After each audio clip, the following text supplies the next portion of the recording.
I know you. You're that jaywalking punk anarchist. Well, hello there. I didn't see you come in. You might have seen in a few recent debates on capitalism versus socialism, Destiny laid out 4 questions for socialists he feels have not been sufficiently answered. Although those various debates were certainly interesting and thought-provoking, I don't feel as though they answered those 4 questions. And so, I'm going to try and answer them in this video. First, a bit of definitions and setup. What is it about capitalism that socialism seeks to address? Well, under a capitalist system, capitalist owners take their money to the market to buy means of production, tools, land, raw materials, and such, and labor, in order to create a commodity to sell on the market to make a profit on their investment. This is the same for any capitalist, whether they own a quarry or factory or fast food restaurant or whatever. Now, some problems happen with this. When the owner has authoritarian say over how the business is run and what happens to the profits, they choose things that benefit their relationship with the market over their customers or employees. The worker wants to work at the least intensity for the most pay, and the capitalist wants the worker to work as hard as they can for as little pay as possible. Owners want workers to work as hard as possible for as cheap as possible. Your boss wants you to work as hard as possible for as little pay as possible, and you want the exact opposite. For example, will they use their profits to invest in machinery that is more environmentally friendly, or give employees more control or autonomy? Invest in adequate pension plans, benefits, and other services for employees? Or will they pass environmental damage costs onto the community in the form of externalities? Will they automate an employee's task into mindless rote work, or automate them out of a job altogether? Will they invest in corporate tax breaks and loopholes and deregulation? Now, the problem isn't that some of these choices are good and others bad, although I obviously prefer some over others. The problem is that the capitalist owner gets authoritarian say over the land, resources, raw materials, labor, and profits, and not the employees or community who do the work, purchase the goods, or suffer the consequences. And so, socialism seeks to address this by removing the role of capitalist from the economy and giving workers the control over the means of production. Now, what about this decommodification, this abolition of the commodity form I keep hearing about? Well, great question. See, when you produce commodities to sell for profit, your focus is on production for exchange, rather than production for use. Why can you buy a yacht with 2 helicopter pads in a country with millions of homeless people? Because some people have enough exchange value to buy a yacht with 2 helicopter pads, while many don't have enough exchange value to buy shelter. Why is food thrown away when people go hungry? Why are there warehouses of goods sitting unused when people are in want? Because, even though they have the need for those goods, they do not have the exchange value to achieve them, so the goods are wasted. This is gross misallocation of resources under a capitalist system. So, socialism seeks to address this by abolishing the commodity form and producing goods for use as opposed to exchange for profit. Okay, so that's the goals, but how are they achieved? How do we move from capitalism to socialism? A revolution? Taking the unused goods by force and distributing them among the people while reorganizing the entire economy on democratic values? Or maybe something more slowly. Slowly, more and more unions and more co-ops and more democratic controlled enterprises until capitalist ownership becomes irrelevant. What's it gonna be?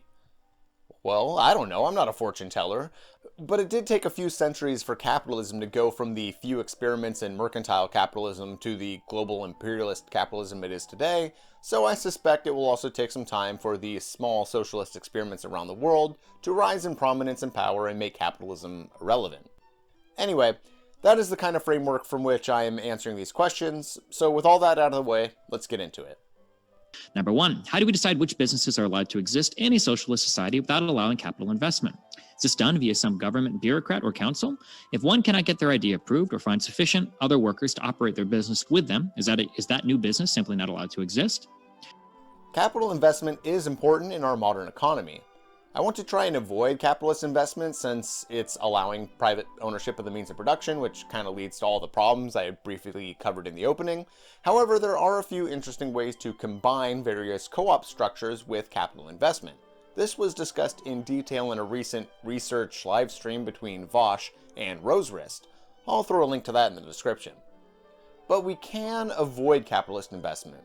There are many ways to start a business without it, although these methods will need to be strengthened and expanded. You could convert an existing business into a worker-controlled enterprise, either through tax incentives or other policies for businesses that are being sold off, or through some sort of nationalization and local redistribution policy. You can get a business loan from a credit union. You can get a business loan through a government program, such as a Green New Deal or an infrastructure bill or a jobs program or whatever. Or through a government agency, such as the Small Business Association. Or a new business can be started as part of an expansion. A worker-controlled enterprise can use the money it set aside for repairs and investments and such to open a new location.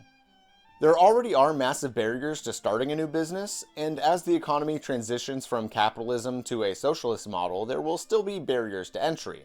Perhaps initially you'll have to appeal to a credit union or government body or program for your startup investment, and with time you'll appeal to a workers' council or a consumers' council. Perhaps all this will only ever apply to businesses of a certain sector or a certain size. I mean, we have something like 500,000 small businesses opening in the US every year, with half of them failing in the first 5 years. Maybe small businesses require small enough investment that these other measures will take over. Perhaps more stringent startup criteria will curb the number of new businesses, but also the failure rate. Perhaps capital markets will remain for these niche markets, but we'll just have to see what works. Unfortunately, under any economic system, there will be limitations on who can start a business, or which businesses will be allowed to exist. Under our current system, businesses are barred from existing all the time. Either they can't afford the startup costs, or get investments, or they can't meet regulation standards, or they aren't sufficiently aided through a global pandemic, or they're the casualty of the boom and bust cycle, or whatever. A socialist model is a much more equitable method for making this determination than our current system. Number 2, is any form of investment whatsoever allowed in a socialist society? How do businesses raise additional capital for expansion? If I want to expand my business and open new stores, is it contingent upon me finding other workers willing to buy in and own part of my new expansion of business? If that new expansion grows, am I diluting the ownership of my current workforce? Do I need to dilute every employee's ownership every time a new worker is brought in? How does that affect their democratic leverage in said business? You can collectively seek investment through the previously mentioned locations, credit unions, government bodies and programs, or from the company's investment into its own expansion. But private investment is not allowed because private ownership of the means of production is not allowed, and this includes private ownership through the ownership of stocks. Businesses can raise capital for expansion through the same funds that are already set aside for all socially funded ventures, since businesses already set aside funds for repairing and updating machinery and equipment, resupplying raw materials, potential expansions, or whatever. They could also appeal to one of those already mentioned bodies for a loan. You would not individually choose to expand your business, but perhaps a council of elected directors will, on behalf of all employees, vote for an expansion based on the various benefits that would bring. This would all be contingent on how people vote or how things are structured, but let's make up an example. Let's say there's an employee-owned pizza place with a total of 20 employees, with 3 elected directors who decide to open a new location.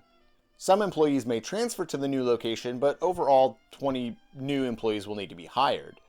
At the higher ranks, an additional 3 from the first batch of 20 will become directors of the new store until elections can be run. Perhaps a higher federated body will operate above the 2 stores, but for such a small location, probably the 6 elected directors will simply hold regular meetings or communicate as needed. But wait, you may ask, what about the part with the buying of the new expansion? Well, there are a few ways to do this. Like I said, the business can use its current set-aside fund for expansion, perhaps in tandem with a loan from a credit union or government body, and new employees will likely pay some form of dues or buy in as they are hired, which will go to pay for repairs, new materials, and future expansions.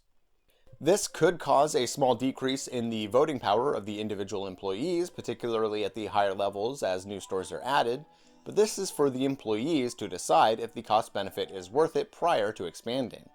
If, say, being able to transfer locations or bring in employees from other locations or share stock or increase your customer base or whatever is worth the small decrease in voter power at the higher levels, then employees will make that decision.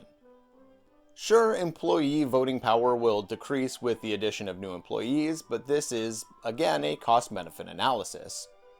If the pizza business is doing so well that the maintenance crew decides that additional help washing dishes or taking out the trash is worth the comparative decrease in voting power, then that is what will be decided. But it will be decided by the workers themselves and not imposed by an authoritarian owner. Number 3, how are labor markets determined in a socialist society? What if everyone wants to become a teacher? If we remove profit incentives and wages from society, socially dictate where goods and services are allocated, what incentive would anyone have to pursue a socially necessary job that they do not wish to pursue? Would they simply be forced by the government to do so? Provided that private ownership of the means of production no longer exists, markets might still exist all the way up to our current model so long as there are no capital owners in the economy. It's a spectrum. People might apply and accept jobs based on wages, or there might be some sort of consumer council and workers' council that cooperate together to determine what employment is needed to furnish the community with its desired goods and services. Traditionally, this has been done on a small scale, but I see no reason why an internet ordering hub, similar to shopping online now, couldn't be implemented to allow for a democratic participatory planned economy. What if everyone wanted to be a teacher?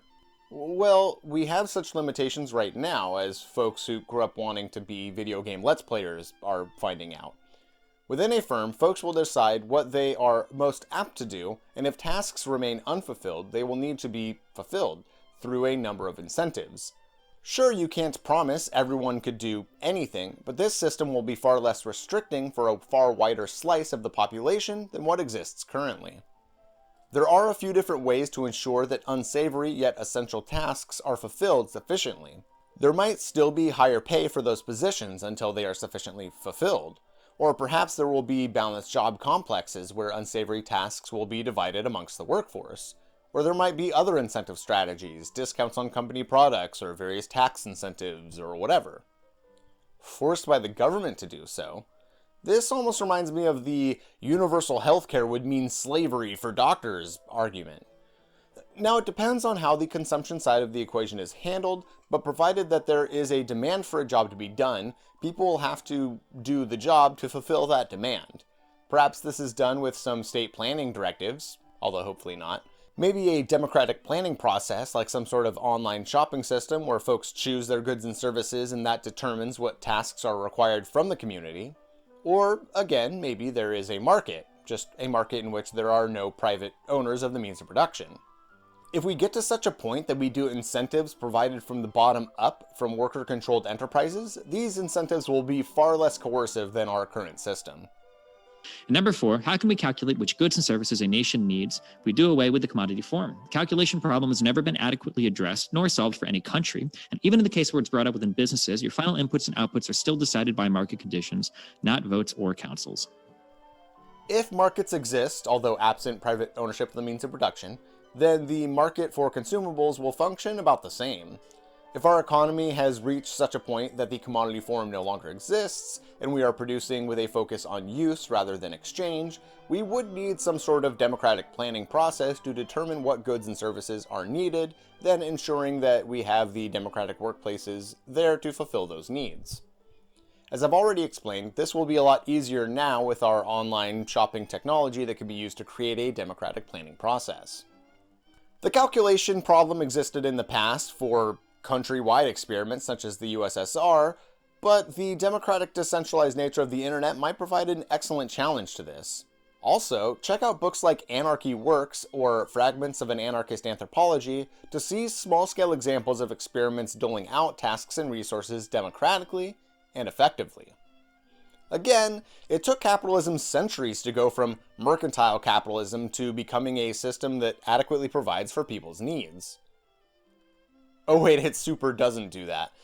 But regardless, the standards that it has achieved took centuries to achieve. As capitalism fades and a new system begins to grow in political and economic power, this new system will also likely need centuries to iron out the problems. But, you know what? I'm hopeful. I think that we can do much better than what we have now, and I look forward to striving for that better world.